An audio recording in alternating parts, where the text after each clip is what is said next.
let me can you see my screen now?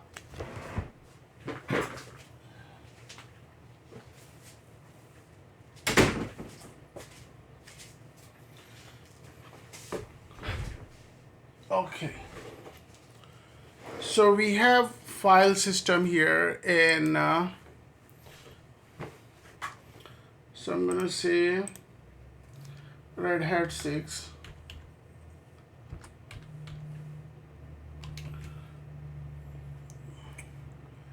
Red Hat 6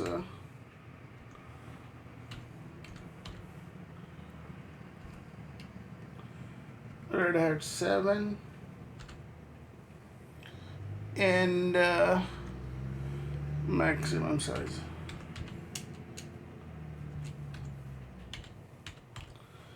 Okay, so file system. Do you guys ever heard about NTFS or FAT32? So if you're in a Windows environment, you might have heard about these things here, NTFS or FAT32. It's called file system. How the file is written to the disk. Here, so let's go in here and go to here. Okay, here it says file system is NTFS. Okay, so in Windows environment, as far as I know, there is only one kind of file system is being used. Okay, compared to Linux, you could use a lot of file system here, but we're not going to use all of them, but we're going to use the one we use all the time here. So there is a file system that used to be called ext2.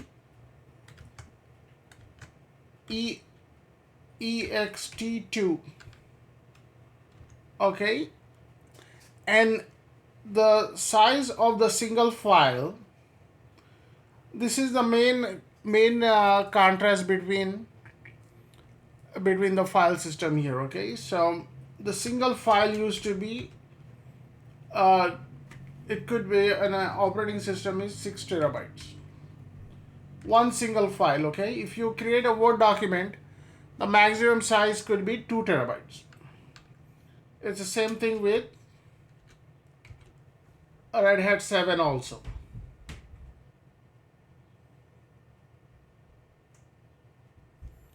Okay, and the maximum disk size is going to be 32 terabyte.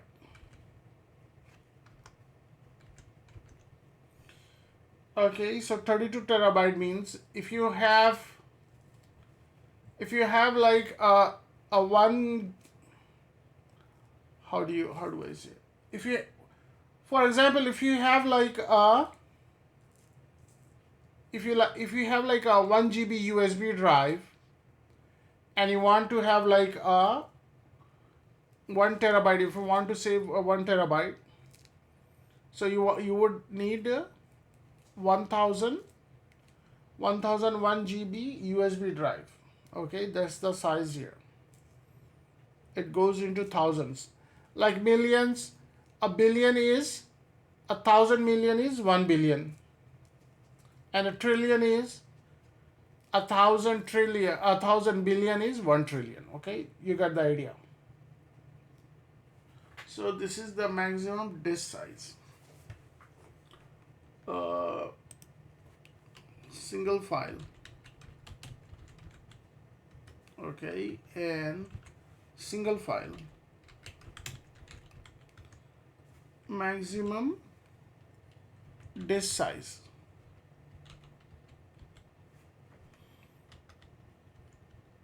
Then we have ext2.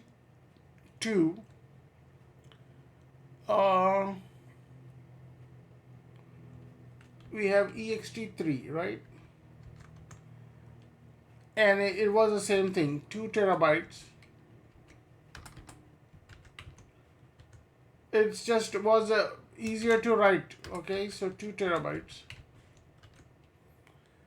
and 32 terabytes. Nothing has changed with, nothing much changed with ext2 and ext3. Okay. Now we are using ext4. We used ext4 is there too. ext4. We used ext4 right today.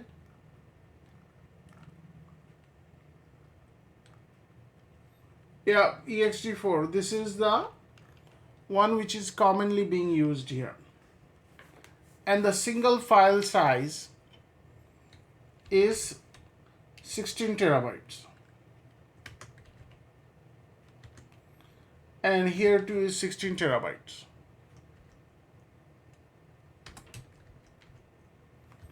And here is going to be 1 EB byte.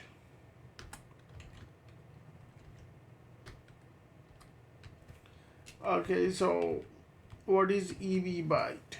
1 EB byte.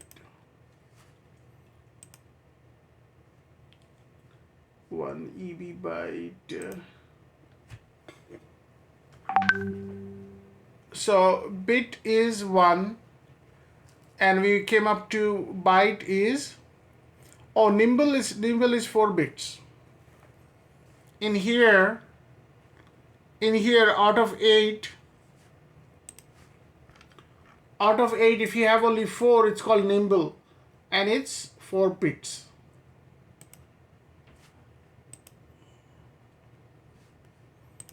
Okay, so this is a good one. Exabyte, petabyte,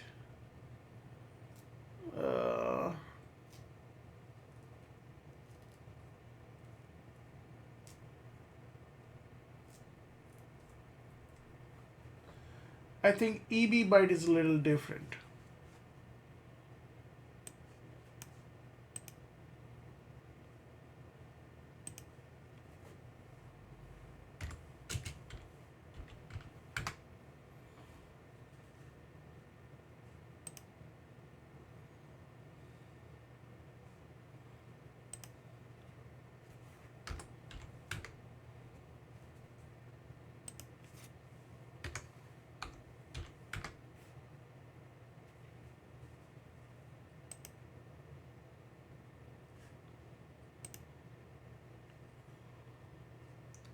What is exabyte? There is a difference between exabyte and EB byte.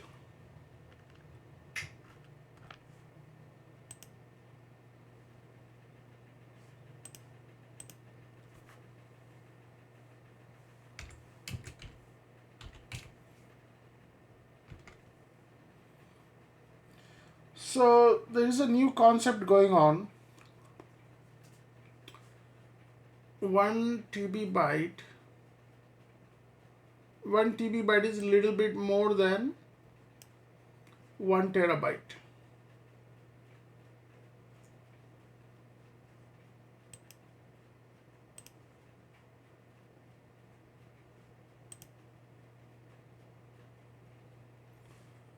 Kilobyte. Okay, yeah, this is good.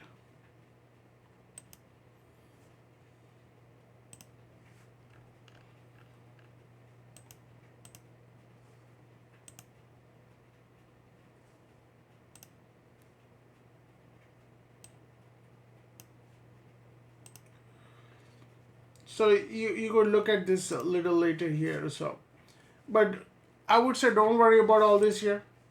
It's gonna be, you'll be working here, but all this thing is gonna be in your background here. You don't have to worry about this too much here. And there is one last one is XFS file system. XFS file systems, and the single size of the file is going to be 100 terabytes. Okay, and here's a big difference. Red Hat 7 could handle 500 terabytes, and it could handle 16 EB bytes.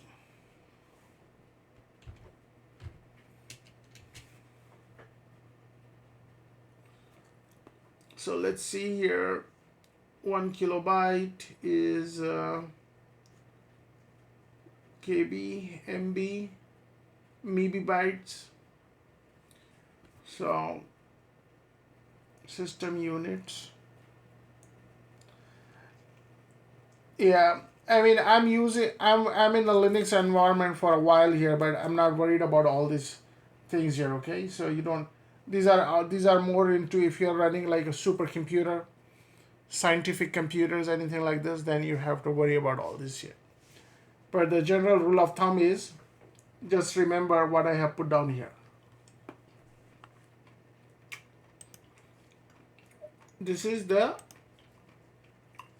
just the most important thing you have to worry about. Okay. All right. Good.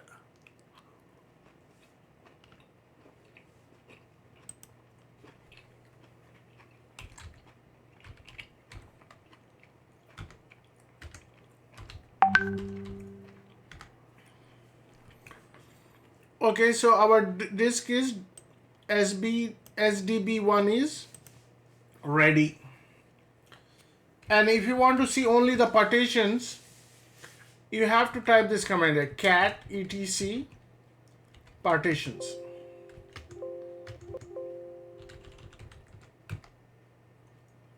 No, cat proc partition.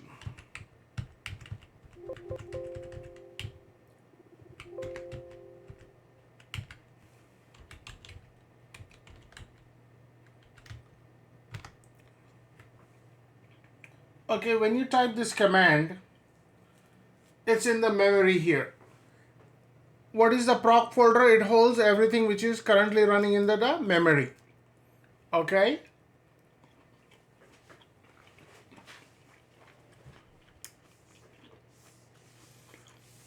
So here,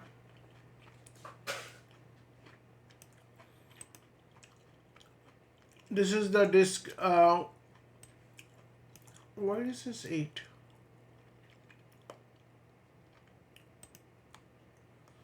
Major, minor, block size. Okay, I'm not worried about that now. So we have SDB and we have 16 GB. Okay, and then out of that 4 GB is SDB1. Okay. All right, good. So now how are we going to use this here? This is not usable yet. So we have to create a folder, and in that folder we'll tell that folder to use this hard drive, okay? So watch out, how am I going to do that? It's called mounting the disk.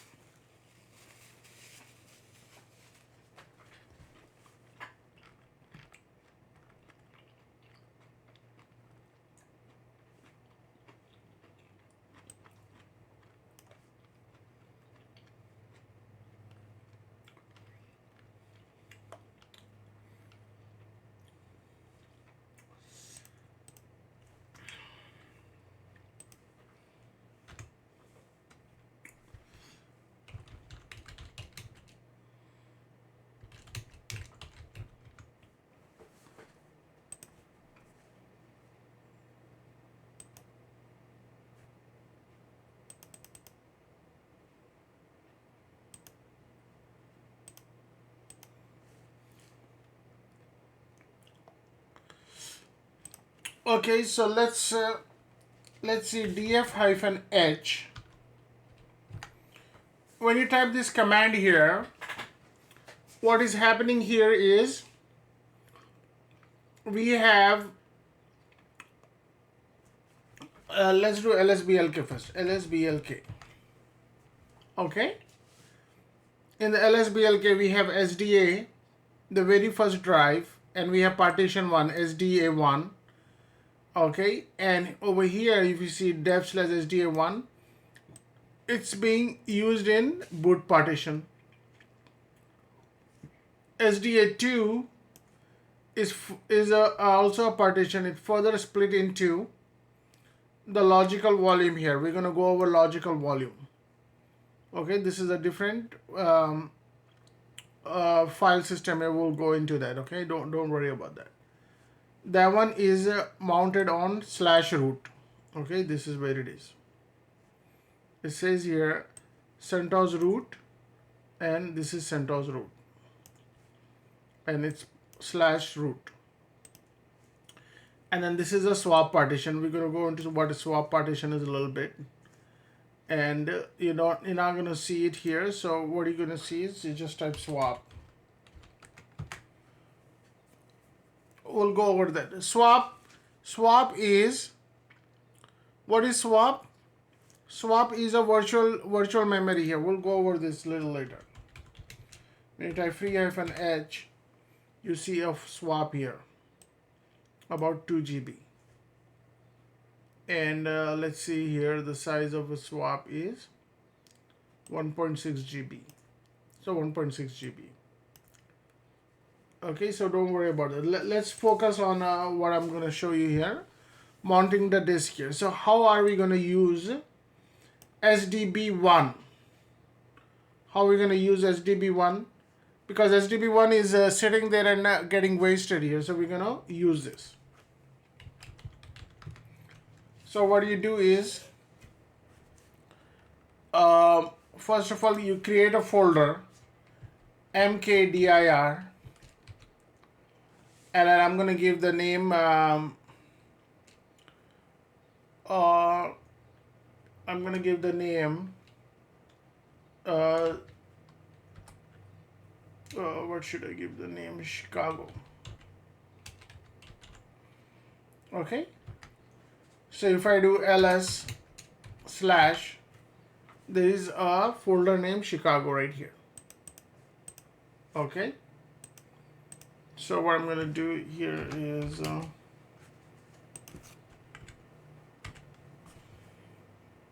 create a folder named Chicago.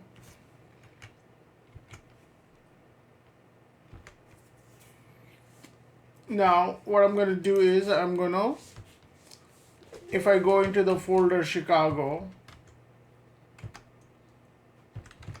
it's nothing in there. Okay, PWD is nothing in there. So a folder, now this gets interesting here. A folder, right now this folder is, just consider this folder as a window here. So right now we are in this folder here, and this folder is looking into this drive here. It is looking into the information into this drive. Which drive is that? It is still looking into the root partition here. The files and all those are sitting in the SDA2. But here it gets interesting here. Watch out how this is going to get interesting. Sir, I have a question. How do you know that it's looking into the SDA1, like you did df -h, and how do you know it's looking into that? So when I type df-h here, that I don't see any folder information here. So that means that folder is looking into the default one. This is the default one, SDA. This is the default one. This is the folder is being used in here, SDA2, because I don't see a folder mounted here. So mount point, will come to what mount point is in a moment here. So let me clear this for a second. Let me get out of this. So I'm going to type mount /dev, okay, /SDB1, and then I'm going to put it on Chicago and hit enter. If I type df-h, now you see this here, the Chicago folder is being used with SDB1 here. So right now this folder is just a window of what is on this file here, on this folder. Okay. All right, I know this is confusing here. So what I'm gonna do here is I'm gonna go into CD. So if I can't write directly in here, so if I want to write directly onto this file folder, I have to go into Chicago. So nothing is in there. If you type pwd, this is what it says here. But if I do ls-a, so it kind of created, when you mounted it, it kind of created some basic files in here. Lost and found. I don't even know what this is. Yeah, it just created a silly folder. But if you type dff and h, this partition we created is being mounted on this folder here, Chicago. So the Chicago folder, when we unmount it, is going to go back to its default position. But right now it's being mounted here, and this is where it's being used. So if I create like about 100 files here, touch, file,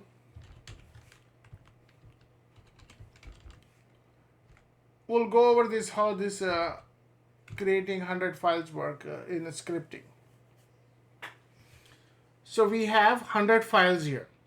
So I created 100 files here, but where do you think the files are physically being, where are they physically sitting on?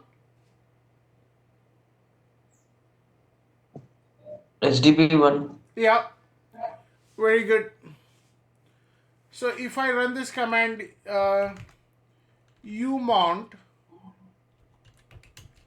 /Chicago, what will happen is it's unmounted from there. So if I go into the folder Chicago, and if I do ls, there is nothing in there. Because right now this folder is looking into this looking into this CentOS root. This is where it is. So we could definitely create some files here. So if I say ls, the folder Chicago has Zafar in it. But if the folder is mounted, right now it's not mounted. If I type dhf and h, you don't see anything mounted here related to Chicago. I'm gonna mount here, mount /dev/sdb1/Chicago. Now if I do ls, I have to get out of there and go back into Chicago again. The files are there. Okay.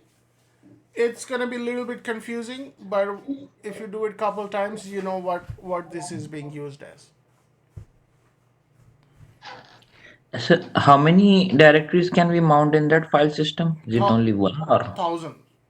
Oh, in here? in SDA1? Yeah, it's only 1 to 1. And 1 to 1. inside there you could have a lot of information in there. Okay. So only one we can mount to SDB1 at Yeah. a time. So if we want to mount more stuff, then we have to mount to a different. Unmount it and then mount it to some other. So I'm gonna go here. Umount. No, clear this dff and h. So right now it's mounted to Chicago, right? So what I'm gonna do is umount Chicago. Okay, if I do dff and h again, the Chicago is gone here. So let me create the mkdir New York. Okay, now what I'm gonna do is I'm gonna mount dev/sdb1 and New York.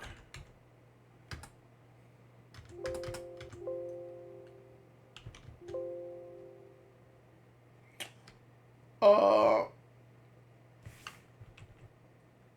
okay, hold on. I should have created here. Okay, now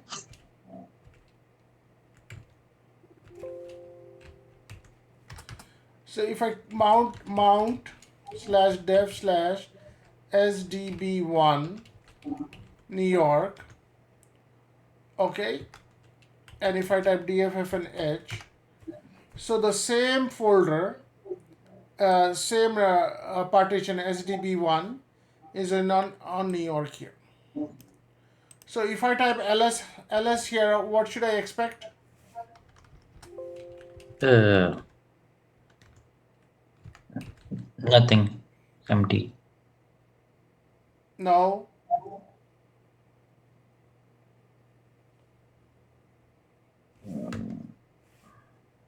Oh, Okay, so look at this here, and look at this moment here. Folder New York is just a viewing window okay. into the SDB1. Okay, so it's showing whatever files are in HDP1, Yeah. whatever we have mounted.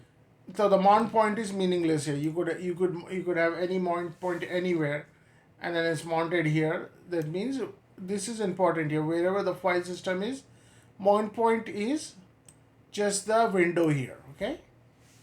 Okay.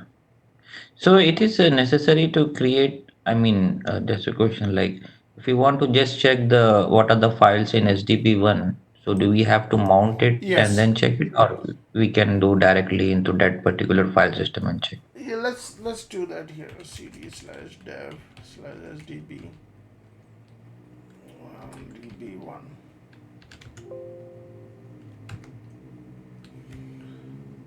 Okay, so SDB1, I'm typing it right? Yeah.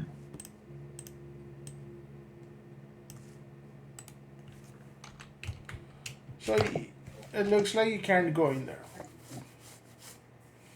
Okay, so what this is a device.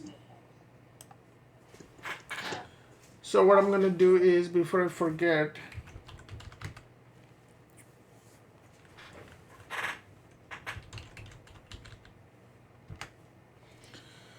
so we created a folder Chicago, okay, and we did mount.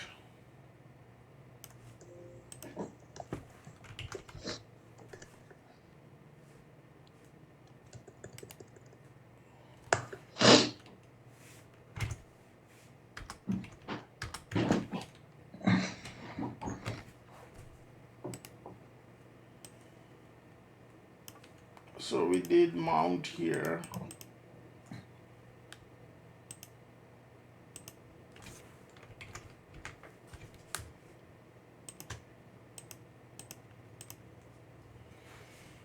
Okay, and then what did we do? We created about 100 files here, right?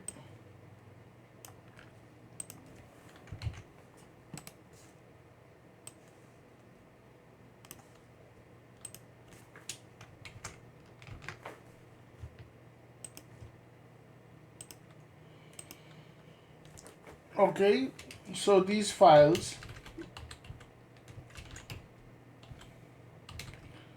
were written to slash dev slash sdb1. Okay, and let's see here.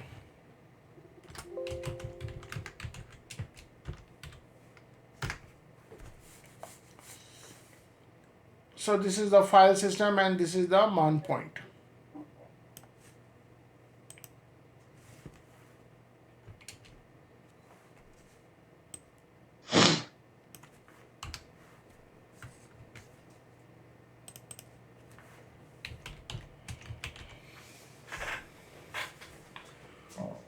Okay, so when you say the disk information, usually you refer to that as a file system.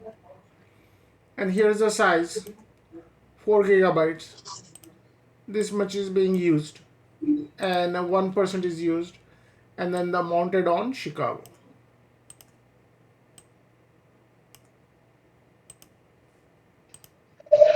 Sir, if we mount a drive and we restart a system, will it be still mounted No, the system is no, that's the next topic here. okay? Can I ask you something? Yeah, sure. Yeah, so you're saying it's because I'm looking at the last line, it says New York and you're saying Chicago. Does it? Yeah, no, I'm gonna stick with Chicago here for Okay, I documentation got it. purpose. Okay, got it. Thank you.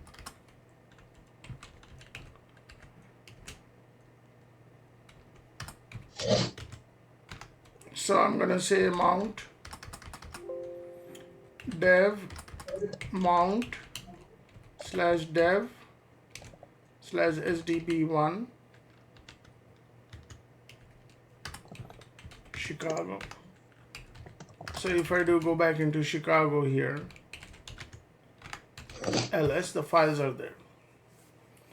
So the mount point doesn't matter. It could be anything. It could be junk. But what is mounted on the file system, it matters.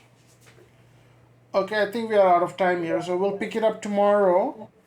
So this won't survive the reboot here. So if you want to make it persistent with the reboot, we'll work on it tomorrow and then we'll move forward. Okay, so yeah. Okay, that's about it, I think, yeah.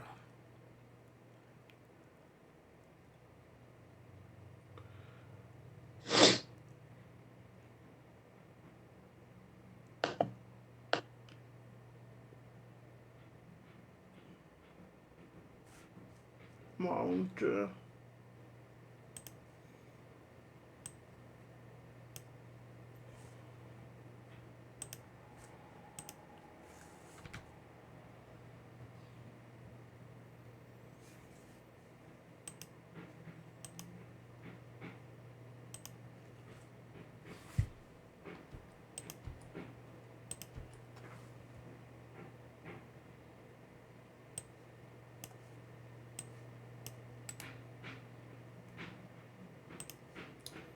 So this is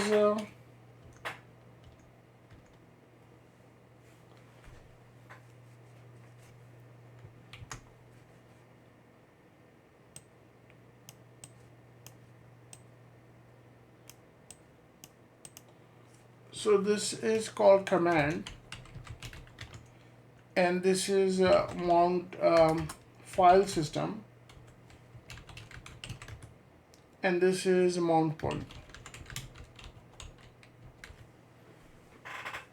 Okay, so let me just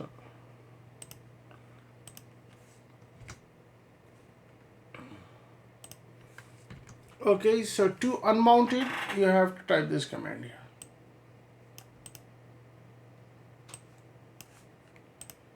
You want, I'm gonna keep it Chicago for documentation purpose.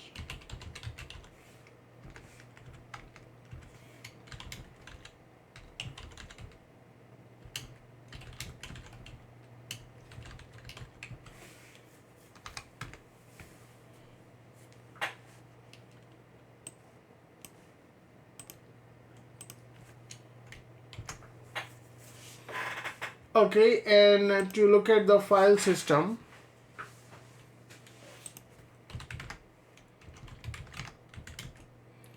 the command is df-h. It will give you the output.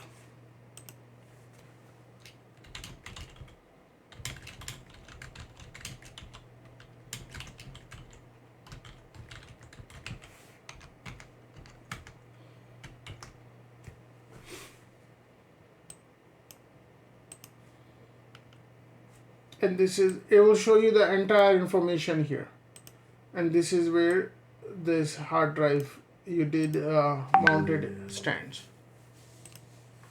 Okay, so I think we are out of time here, so I'm gonna stop here, and tomorrow we will start the permanent. how do we make it permanent here? When we restart, it's not going to survive this. So we're going to have to make it a entry into a file that will keep it permanent. Okay. Alright, I'm going to go ahead and stop it here, and we'll catch up tomorrow at this from here. Alright, everybody have a good day. Okay.